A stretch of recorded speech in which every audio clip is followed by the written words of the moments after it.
Have you ever thought about having a mystery shopper, also known as a secret shopper, come to your office?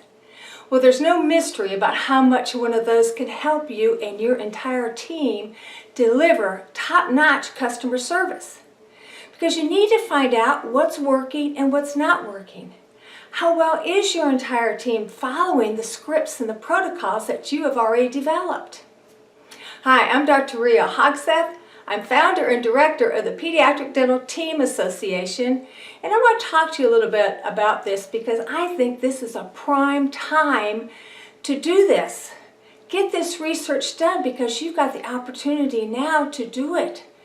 Most of our offices are not as busy as they usually are because of what's going on with the COVID epidemic. So this is a time that you might have some staff freed up to do it. There's lots of businesses who routinely do this, whether they're restaurants, retail, customer service on the telephone reps. There are lots of reasons people do this because we develop the scripts that we want people to do. We've spent lots of time and effort on them, perfecting them so you know it's exactly how you want things handled in your office. But how much is really being said of what you ask them to do? So I suggest you do this, right? So get a family member or a friend to make that initial phone call and see how that's handled. See how the questions that most of the parents are asking you, how well is your team answering those? Whether it's about infection control, whether it's about the specific protocols you're doing right now based on the COVID pandemic.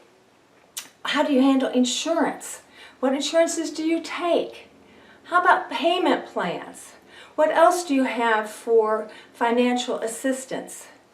These are all questions that we know they ask all the time, and how is your team handling them?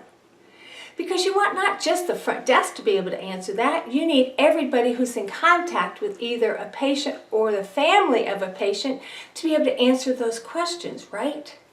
So let's go over those and see how they're doing.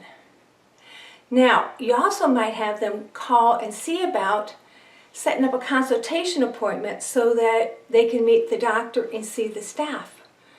How would you handle that? Or maybe just have somebody show up and do it and see what that triggers with your front desk. Hopefully you've already had some of these discussions and they know what to do. But if not, this will show you where you might need some additional training and some guidance for your entire team as to how you would like them to proceed if any of those things happen.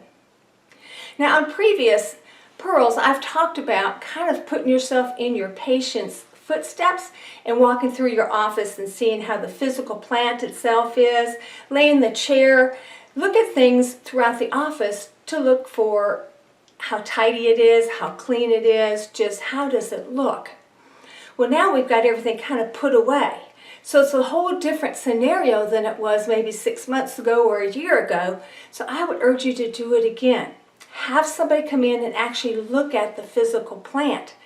So you are evaluating not only your team and their management and handling of a parent or a patient, but also just what does the office look like and what's the image that you are producing and putting out there for everybody to know.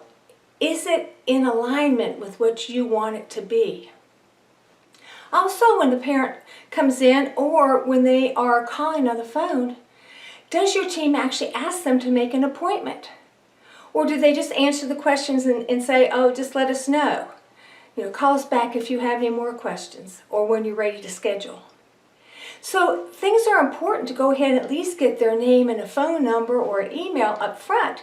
And there's easy ways to do that. I know you've had it happen to you like I have, because they always say, in case we get disconnected, what's a great number I could call you back? Or how could I get in touch with you? These are things people are used to having been asked, so you can do it too. So you don't lose that contact with that person and you have a way to follow up with them. Now there's lots of dental companies out there that have this same service for you, but this is something you can certainly do on your own to get that initial check and see how people are doing. You might want to keep it quiet and don't let anybody know. You get the data yourself and decide what things you want to do as far as more training. You don't have to let them know you had a secret shopper, because then you could do it again after a week or two of your training and see how they're doing. You don't want to give away all your secrets, right? So you can do it again and again and again. This is a great way to just keep tabs on what your team is doing, because docs, I know, we're busy. We're seeing patients, we're doing other things. We don't really have the capability to know how the phone is being answered every time and how things are being handled throughout your whole office. I'm Dr. Ria Hogseth. This is your Practice Pearl from the pdta, and I'll see you on the next one.